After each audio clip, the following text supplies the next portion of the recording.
Alright, so let's save real quick.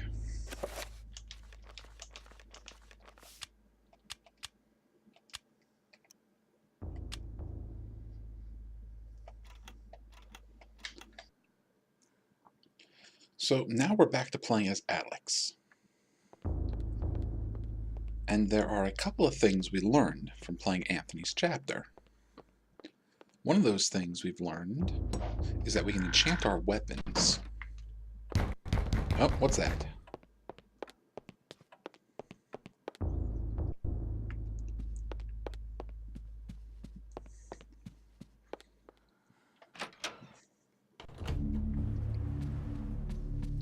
Is that somebody knocking at the door? Nope.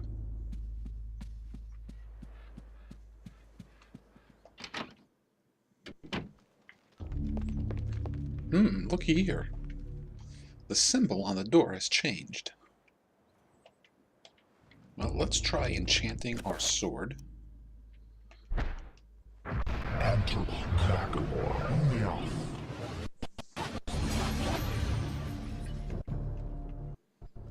And now what will happen if we use it? Alex places the blade in the slot, but feels it push back. It is as if the magic of the blade does not fit the lock. Nope, that's not it. Is that knocking again? Like someone rapping, tapping at my chamber door. Okay, but enchanting weapons wasn't the only thing we learned. We learned we can also repair broken items.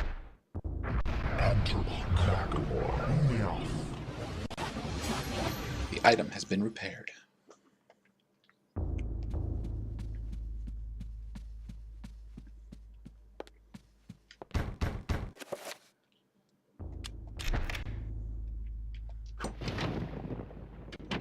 Alright, we now have access to the second floor. We've got a nice painting here of an idyllic countryside. A serene painting of a luscious mountain valley, delicately rendered in oils. Time has taken its toll on the surface, which is soiled with dirt and scratches. We've got we got a bust here that's following us.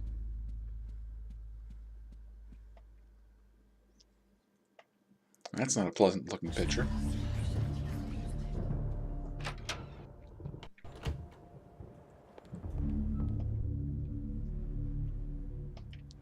Well, that one's not so bad. And some 38 revolver ammunition.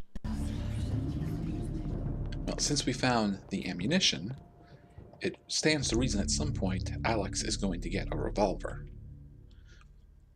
Alex questions the presence of a lush landscape amidst these other morbid pieces.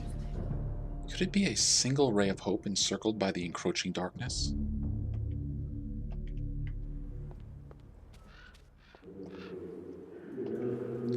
One of the drawers in the dresser, curiously, has no keyhole. In its place is a small triangular symbol flanked by a magical symbol. Well, we have a dresser key. Alex searches the drawers for some means of unlocking it, but can find none. However, the key is definitely a dresser key. Felt like I was channeling Brett Spinner there for a minute.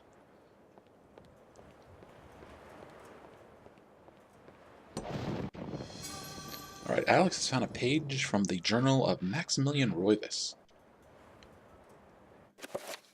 Let's take a look at it. This is a page from Maximilian Roivas' journal. It reads, "Everything but bright in my life now engulfs me in darkness. I fed on the light of truth, yet starved on the shadows of lies. I have learned through my lifetime, but no less than a newborn baby."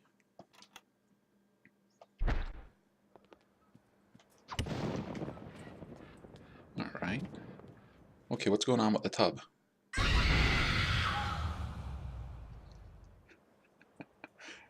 I'll tell you, the first time I saw that, they got me. They got me good. But that was Alex in the tub full of blood. Hopefully that's not foreshadowing something. Oh. Homie, the walls are bleeding again.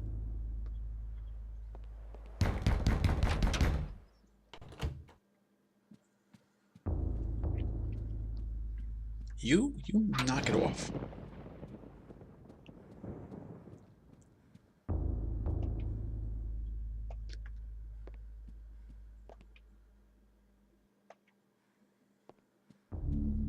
I think I'll just try to take a quick look at all these paintings.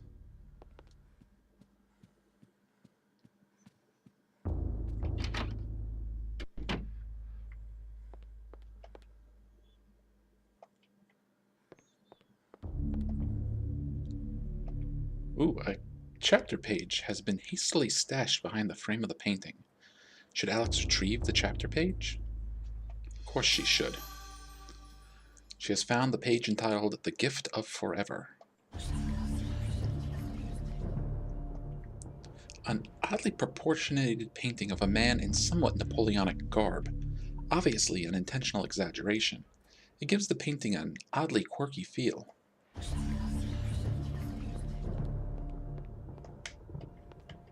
Now that's a gun rack. Or a gun cabinet, I guess. But she's got nothing to say about it.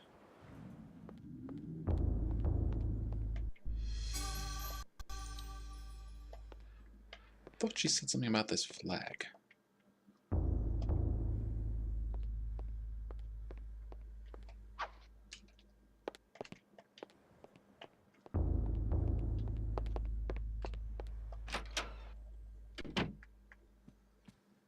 Uh-oh.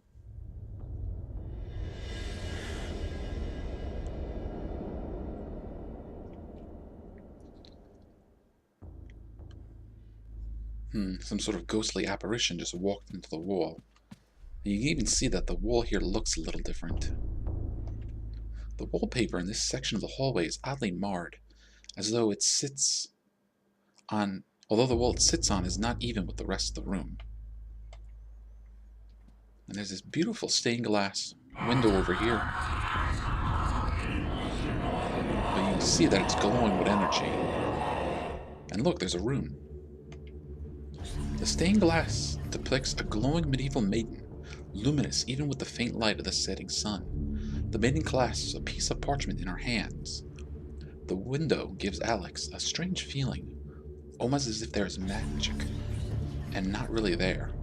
A glowing field of energy protects the window. Alright, if we try to walk into it, yeah, zap. We take a little bit of damage.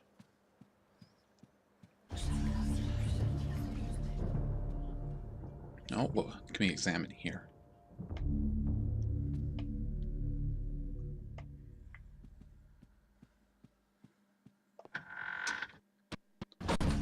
It's too dark to see anything in here. Perhaps the circuit has been broken. Well, that room is too dark. Now, it was in here we found the chapter page, so let's take a look at it. This appears to be a page from the Tome of Eternal Darkness. It is entitled The Gift of Forever. Alright, Alex is going to start reading it. And we're going to meet one of the characters that I really like. Dreams. Modern psychology offers only unproven theories. Some see them as the meaningless tossing and turning of a brain settling into a restful sleep. Others see them as laden with symbols of our unconscious desires. To still others, dreams represent the upwelling of the archetypes, normally hidden deep within the recesses of the human collective unconscious. Of one thing I am certain. After a brush with the ancients, our dreams metamorphosize. Alright, this is in Persia, 565 AD. So we've gone back even further now.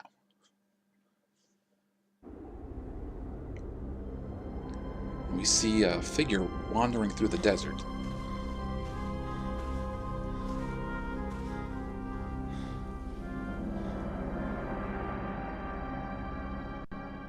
I have implored you for years, yet you ignore all my advances. You dominate my dreams, and I can think of nothing else. I fear I desire you many 100 times more than you love me. My life has become a waking dream, Karim. For weeks, I have dreamed of an ancient treasure, so precious that it changes all life around it. It must be mine, Karim. If you truly desire me, as you say, then you will find this for me. Bring this treasure to me, and I will be yours. Both of our dreams will come true. I need nothing more than you. You have enthralled me to the point where I can think of nothing else. Promise, if I leave, you will not forget about me. You need not worry. I desire nothing more than the treasure that you seek. Leave now, Karim, and I shall await you. So there's Karim, and I think that's Chandra. And I played this game originally with my friend Natalie, who's also the retro queen gamer, and we both kind of thought Chandra was kind of oddly long torsoed, like she was longer than she should have been. But Karim has found the same temple that Pius found at the very beginning of the game. Now, even though I played this years back, I think I even got this when it first came out, I did not realize who was voicing Karim, even though I had heard his voice so many times in so many different cartoons, including one of my personal favorite cartoons. Now, Karim here is voiced by Rino Romano. Rino Romano is a voice actor who has been in lots of different stuff, usually in small parts. But he is known for being Eduardo from the Extreme Ghostbusters and Randy from the Godzilla animated series. Both of those are cartoons that I like, and thinking about it, I can hear that in his voice, that this is the same person. But what I did not know was a character he voiced, and was probably one of my favorite animated series of all time. He was Tuxedo Mask in the English dub of Sailor Moon. That caught me by surprise. I was really happy to hear about that. But he's probably even more well known for playing Louis Serra in Resident Evil 4.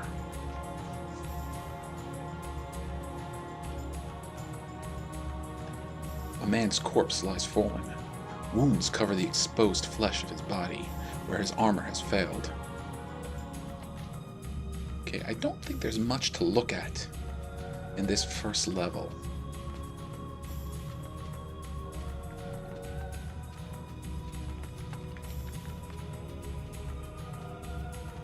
Okay, let's head down. Uh-oh. We saw this happen before.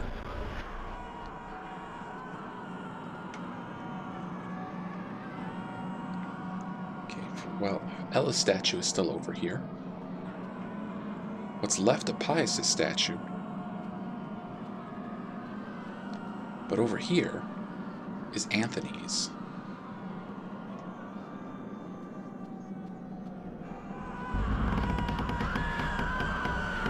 And there's the Tome of Eternal Darkness.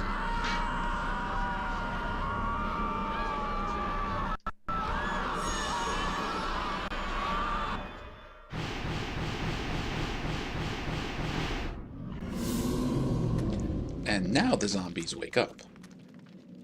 And you may notice this one is very tiny. I mean, it's very tiny. Look at it.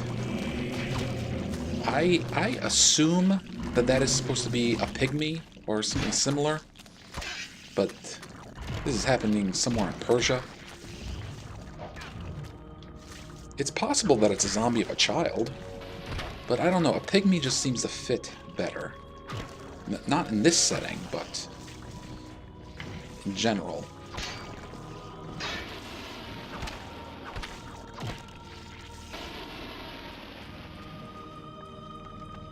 But now that Karim has the Tome of Eternal Darkness, he can also cast spells. Right now the only spell at our disposal though is Enchant Item. But he does have some goodies. Has his toolbar. The toolbar is a curved blade with a heavy chopping edge, Most toolbars had a circular hilt and pommel, making them easy to recognize. He also has a ranged weapon in chakrams. The chakram was a favored throwing weapon throughout Central Asia in medieval times.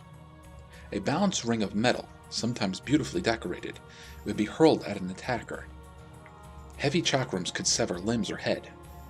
However, they were not designed to return to the thrower.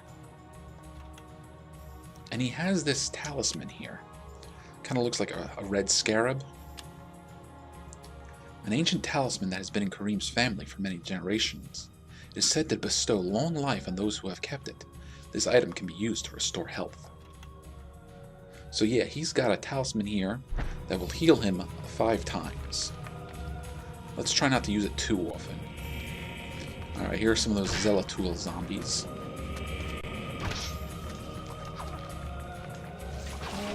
You see, some of these suckers, even lopping their limbs off doesn't make a difference.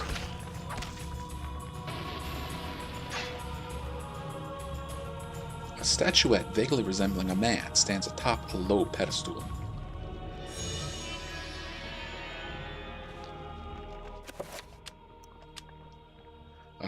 A crudely sculpted statuette of a man.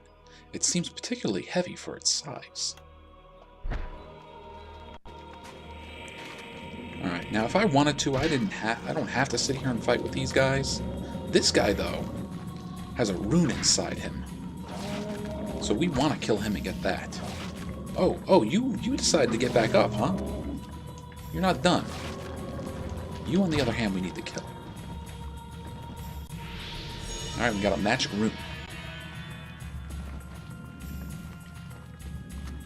Okay, pretty sure that's it. Later, sucker. Okay, now even though this looks like a sparkly, it's not something you can grab. An arcane shrine decorates the room, dominates the room. Braziers surround its edges, while a larger one tops its summit. No doubt each one would be filled with incense to facilitate prayer to insidious deities. Ah, you hear that? Walking on that made a sound.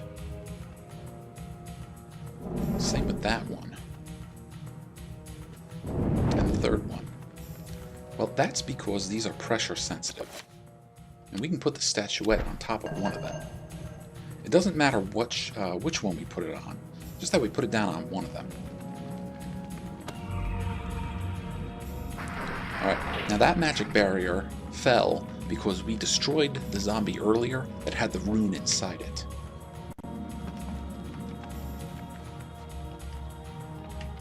A torch hangs upon the wall. Alright, so Karim has a torch now.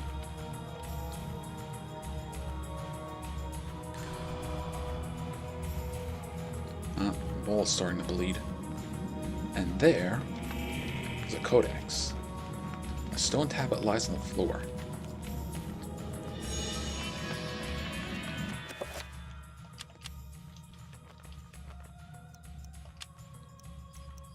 That is the Xel'lotath Codex. Now we've learned that the Xel'lotath zombies don't like fire. Get off.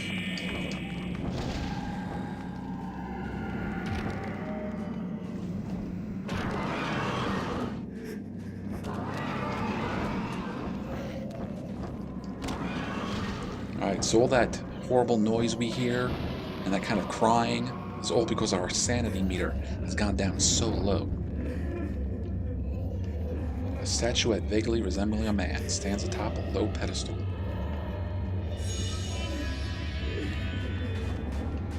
Now, unfortunately, can't check out anything there.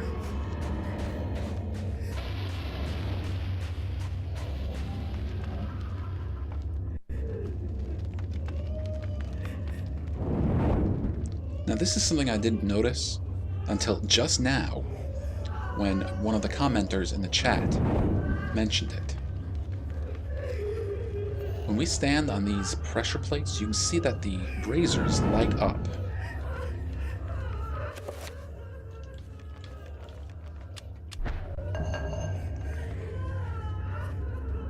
I've said that I've never had a good eye for detail, but this is one of the things that I like about playing this with other people, is that people will catch things that I miss.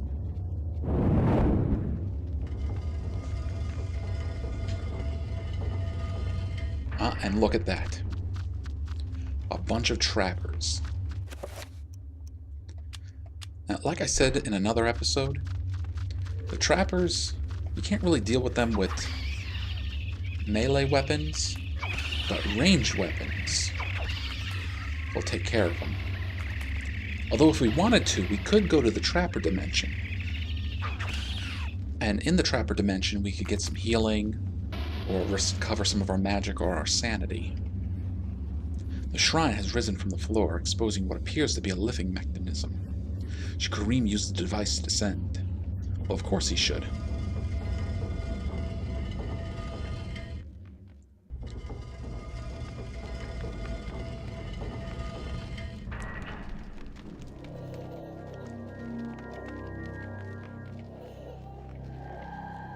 Another dead body.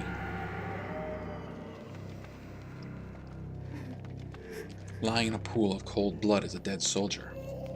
He's the victim of an unseen battle. Perhaps this man died from the claws of the monsters of this place. It is difficult to tell.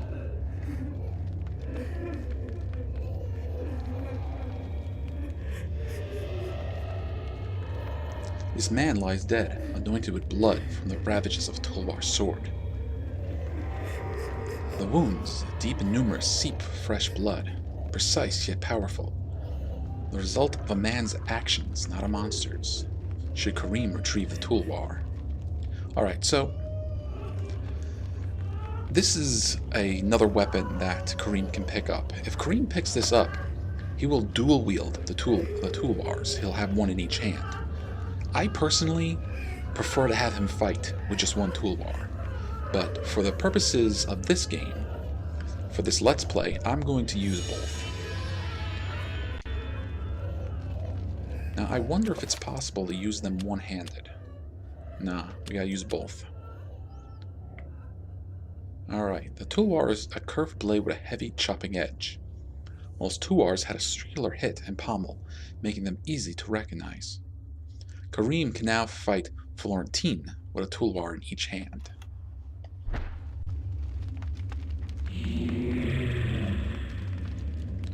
And this guy just got back up. He's ready to fight. Well, I'm really not.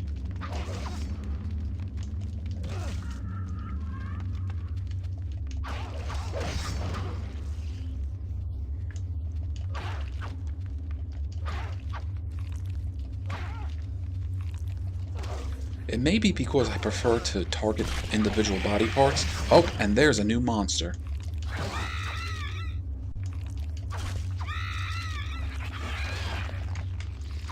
That is a bone thief. That's a Chattur'gha bone thief, too. They're these horrible monsters that get inside a person's body and kind of wear them like a meat suit. Another dead man. Who are these men whose corpses litter the dungeon? Unwary soldiers who stumble inside? Or grave robbers looking to plunder it? A crumpled scroll lies under the dead man's curled fingers. And we now have the recover spell.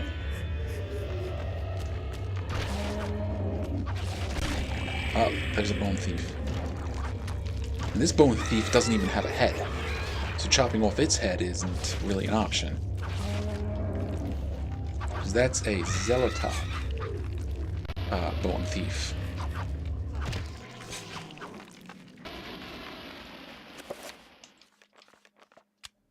Alright, so we just found the recover spell scroll. A tattered scroll from an ancient text. It reads, "This spell enables the transfer of magical power from the environment to the self. Restoration of the body, spirit, and mind is this spell's purpose. The spell requires the Narrocath and Santak runes." So, because we don't have those runes, we can't cast it. Well, that's not true. This might be the rune that we need.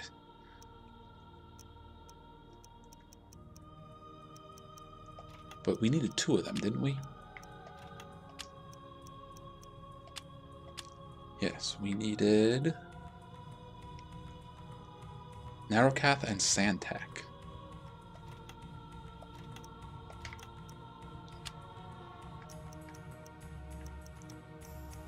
Well, it doesn't look like we have either.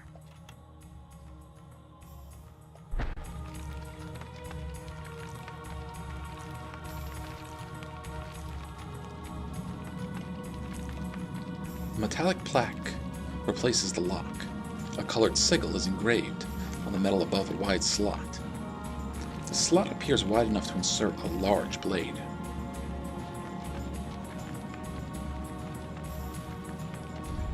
Now, although we have swords and we could enchant them, those are not the swords that we need for that door, so I'm going to skip that.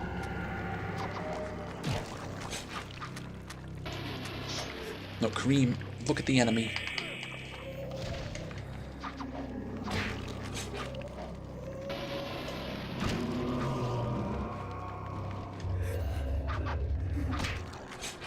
Okay, now our sanity is improved a little bit. A coruscating barrier blocks Karim's progress. Its shimmering energy creates an undulating vision of a rune upon its surface. So we need to find that rune before we can break this barrier. And before we go into this next room, let's heal a little bit.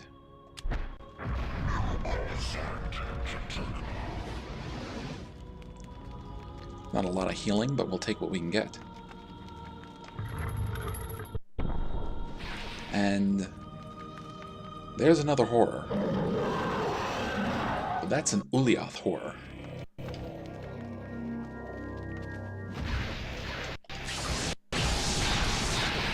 And it just froze me with its magic. Come on.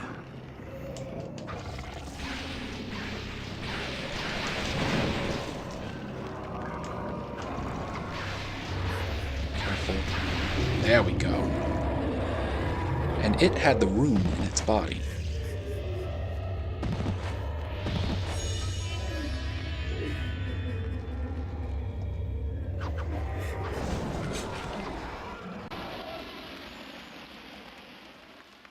And it looks like we also found the codec for the rune.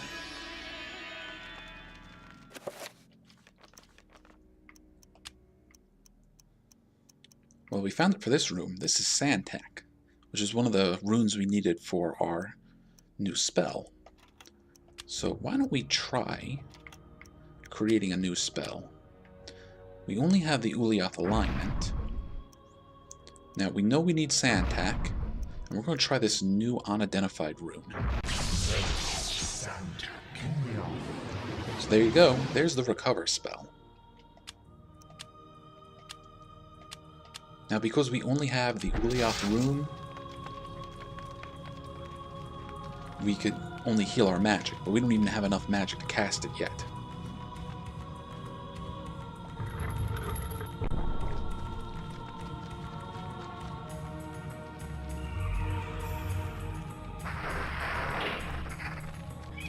Uh-oh. I just ran right past that thing without realizing it. That's a trapper. Sure hope there aren't any more.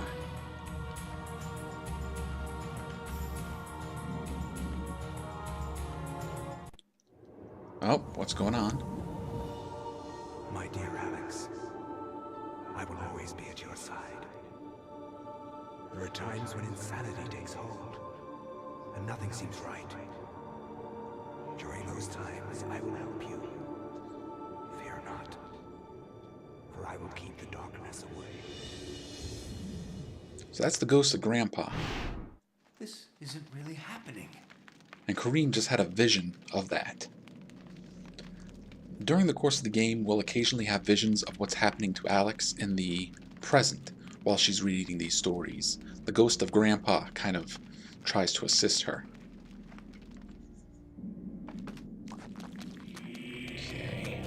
Okay. Yeah, you guys. You guys are an ancient madness. You require burning.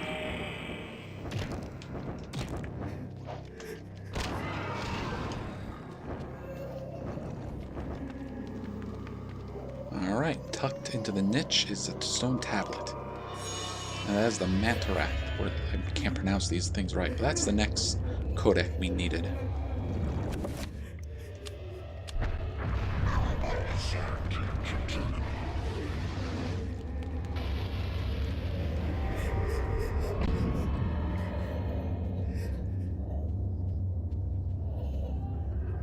And there is a special goodie.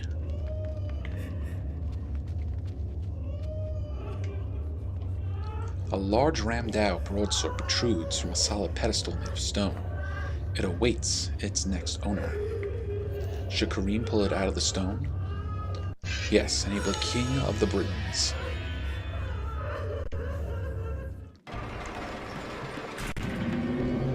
The Ramdo is tremendously powerful. Watch. It is cleaving these enemies in half. We're also unfortunately at the point where our sanity is so low that we're taking damage just from seeing these things.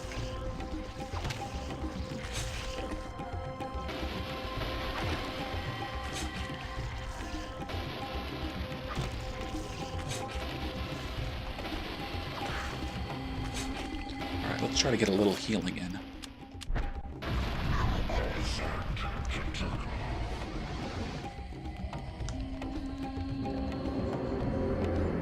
Alright, another wave.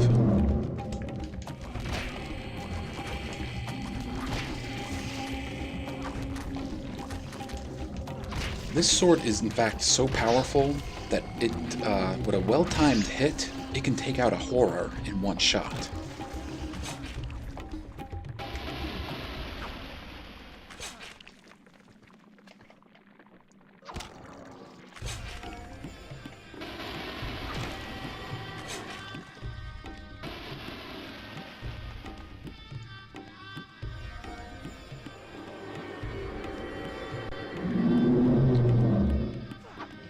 So let's see what it does to a Xel'lotath zombie.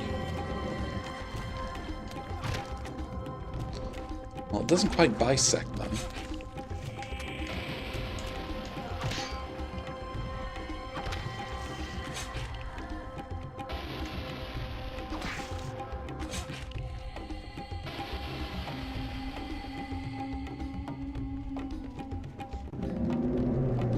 Alright, one more. And this Xel'lotath zombie has the Xel'lotath rune inside of it.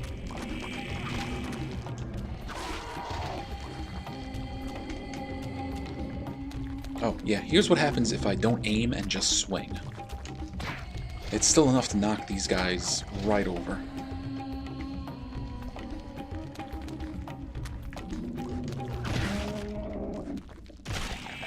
Oh, there was a bone thief in there.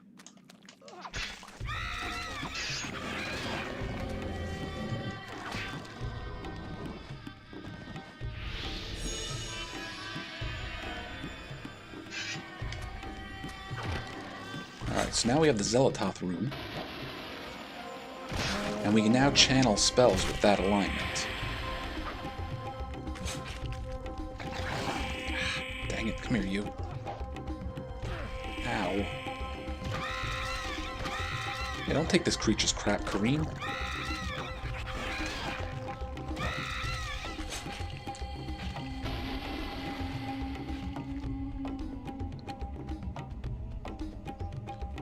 Okay, are we done? Yes. Now we can leave. But first...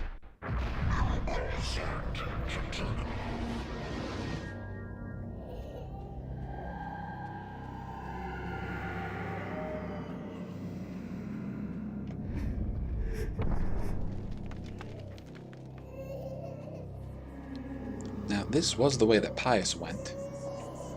The age ceiling has collapsed, creating an impassable pile of rubble that blocks the doorway.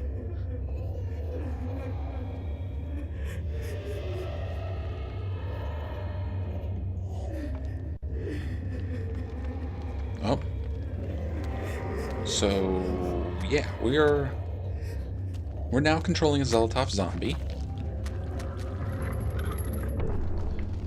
And we're going to use this zombie to look around. We can whack things.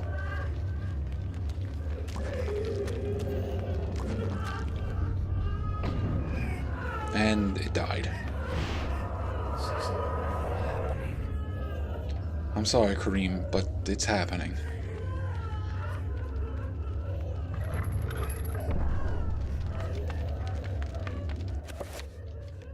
So, now we have a big sword.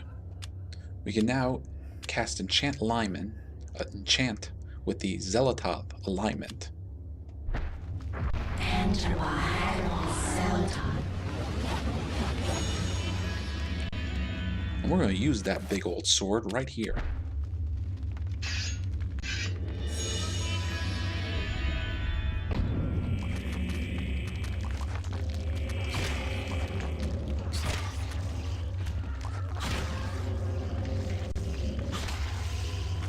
And our sword is so powerful that even enchanted with a magic that the creatures are strong against... Actually, no, the Xel'lotath zombies are weak to the Xel'lotath magic.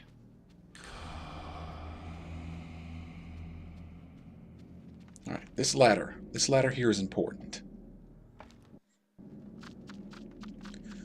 Because in a lot of the character stages, there are optional things you can find.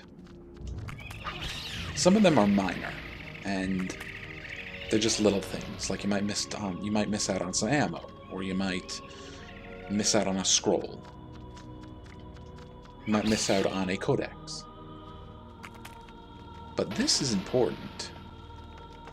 This is the ruby effigy. It stands upon the pedestal centered in the room. We're going to pick that up.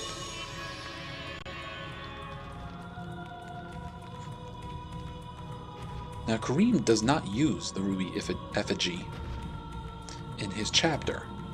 Instead, he's going to hang on to it.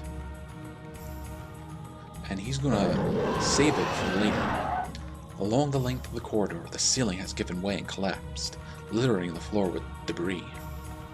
Should Karim climb over the rubble? Debris is a fun word between me and my friends. As you know from watching me play, I am horrible at the pronunciation of words. And I think I one time pronounced that word something like Derbis. Ah, you've been disarmed.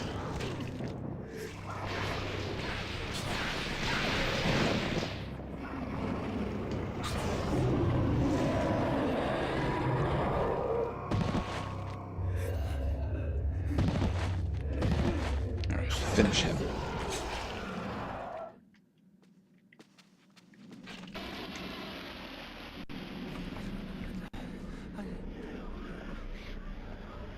A blasphemous sculpture made from human skin and bone. A trustee of bones is cradled within the shrine like a nightmarish bookstand beckoning to be used. The way forward is blocked by a wrought iron portcullis. There appears to be no visible lock, but there has to be a way of opening it. Oh, there is.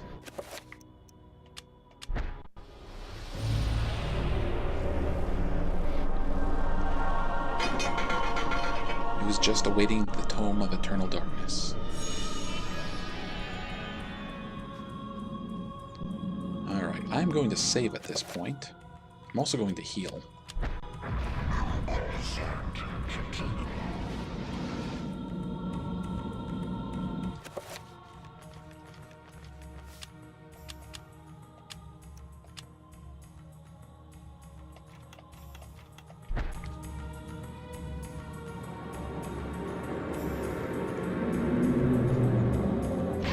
This is why I want to heal. We're in the chamber where Pius first found the artifacts, and we have a monster rush coming.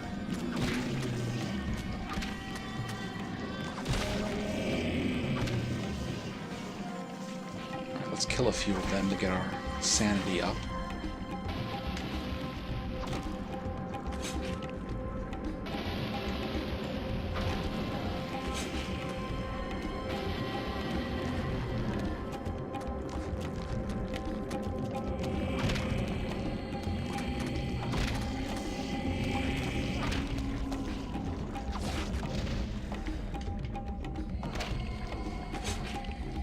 Actually, no, I probably should have been using my torch. The Xel'lotath zombies and the Mantarok zombies can be easily burnt.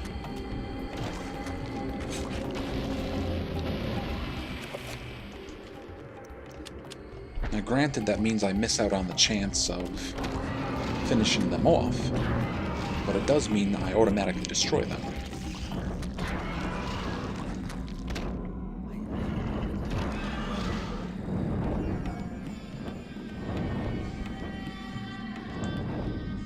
Okay, what's next? What have you got for me?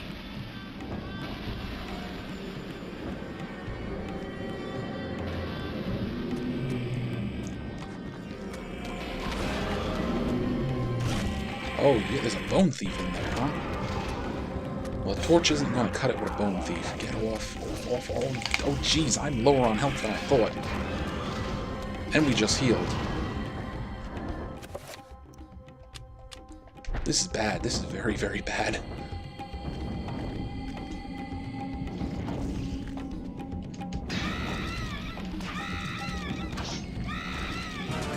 And we're dead.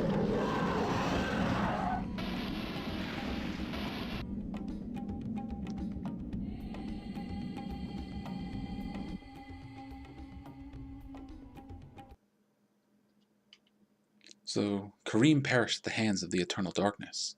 With no one to stop their diabolic plans, humanity will surely be annihilated.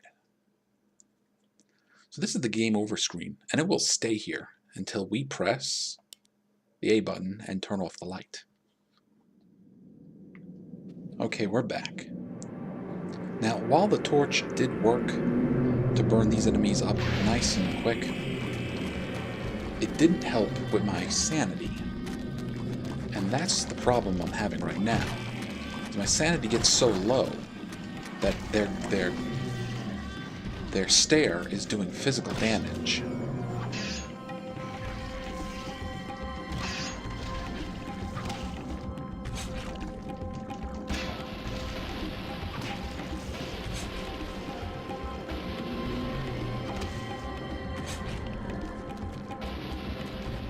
If I stay in the corner like this, their stare won't affect me until they get around the corner.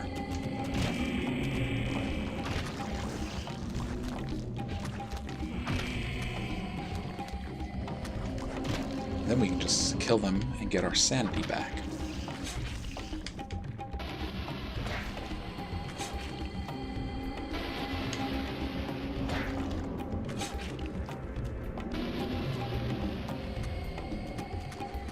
Alright, now one or more of you have a bone thief hiding inside.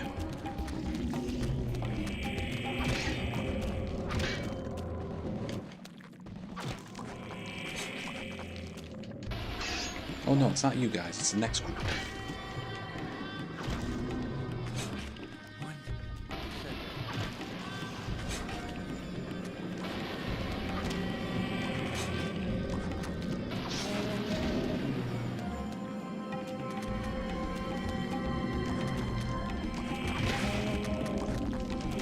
You're the one with the bone thief.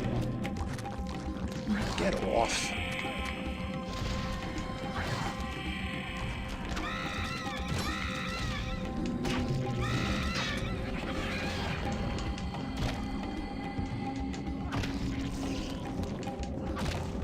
Here's where things get dangerous.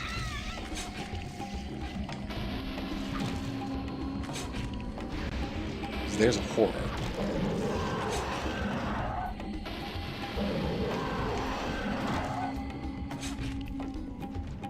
Now, if I'm careful, I could probably take this guy out with a single shot. No, I'm too slow.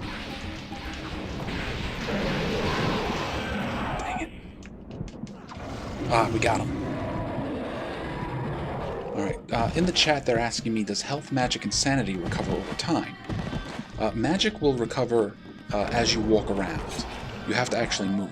If you stand in place, it won't recover. Sanity will recover as you kill enemies. And health will recover with the use of special items or magic. Magic and sanity can also be magically restored. I know that's kind of weird, magically restoring magic, but you can do it. And we're going to get one of the artifacts that Pius left behind. This is the Xel'lotath artifact. Shaped like a delicate dome, a pale blue statuette floats gracefully above the pedestal, should Karim claim the artifact.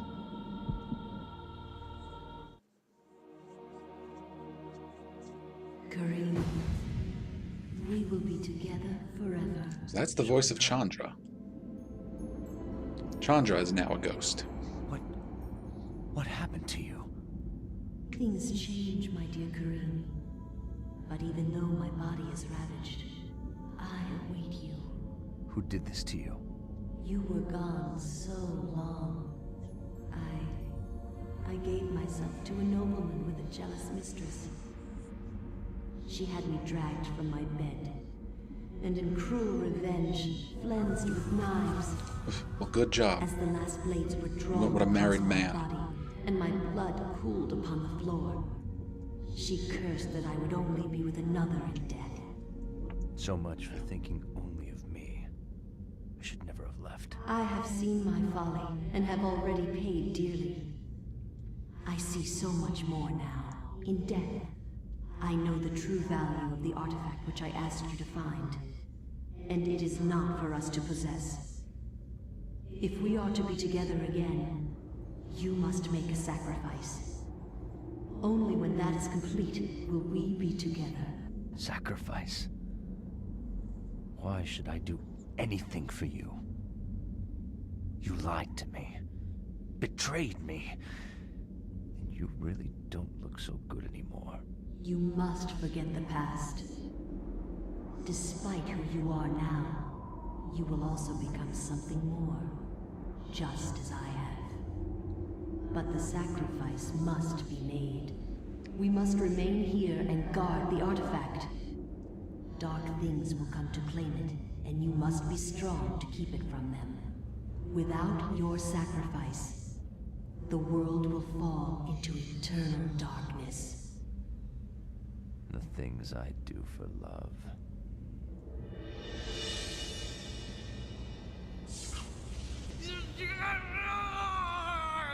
Well, that is the end of Karim's chapter. And that is the end of Karim.